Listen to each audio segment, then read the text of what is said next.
never really been a huge fan of the Fast and Furious franchise, but I wanted to watch the sequel that was pretty panned. I wanted to see why fans really love this and if this is a defensible movie. First, I want to say I didn't really like this movie too much. I thought it was a pretty big, dumb action movie, and that's going to make it even harder for me to defend this movie. One critic said that there was a lot of flash and speed, but little under the hood.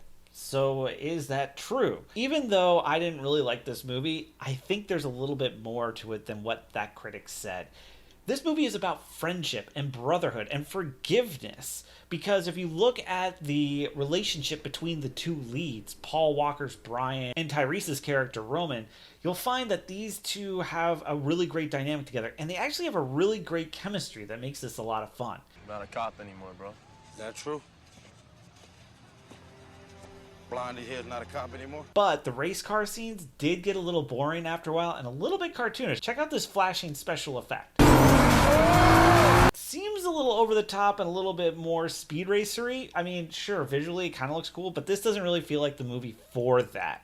However, the fact that they tried to make an effect and they really were trying to get people to feel how fast these cars were going, I'll give them some props for that. And even though I thought the race scenes and all the car chases seemed to be repetitive after a while, moving a stick shift and then seeing the speedometer just go up, overall, I think there was some good tension that was built up, especially for the final car chase, which was the most entertaining one in this whole film. So while I would agree with this one critic that said plenty of action but not very inventive, I kind of disagree. With the car jumping over onto the boat and with some of the switcheroos and all of the cars in that final scene just moving around, confusing it all, it actually was pretty engaging. That part is really defensible. Some of the fans really complimented the chemistry between Tyrese and Paul Walker, which is something I already harped on before, but it really comes out in certain moments, like this particular scene.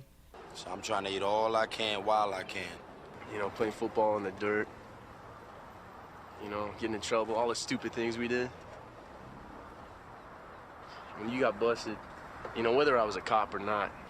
When I got busted, it wasn't your fault.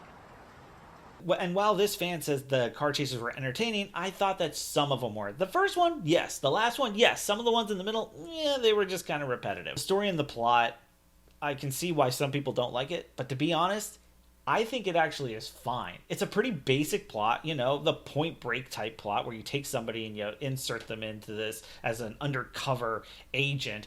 Not everything was executed perfectly. Like, for example, the club scene, I really didn't feel that much tension because it always felt like it was pretty obvious that he was going to figure it out. And I think some of the problem was that it was easy for the villain to figure some of this stuff out.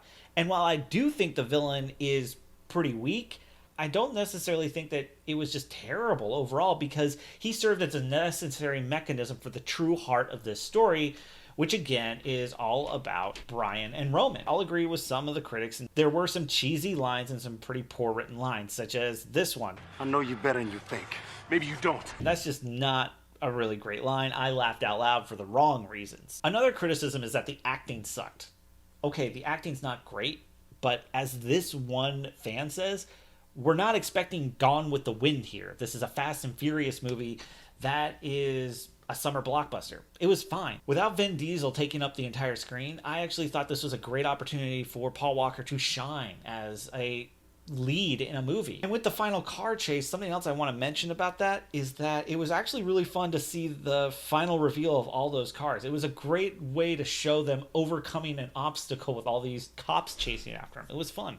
It has so many elements of what we really like out of the Fast and Furious franchise. It has the wackiness, it has the awesome cars, it has the fast car chases. Instead of being a big, pretty much superhero film franchise at this point, and a lot more believable, at least a little bit more believable than some of the stunts pulled off now. And something that I would say is pretty beloved that I really enjoyed about this movie is that all the special effects were not CGI. There are so many summer movies that get a bad rap, including The Hitman's Bodyguard, and you can check out my defense of that movie right up here, and I will see you in the next video.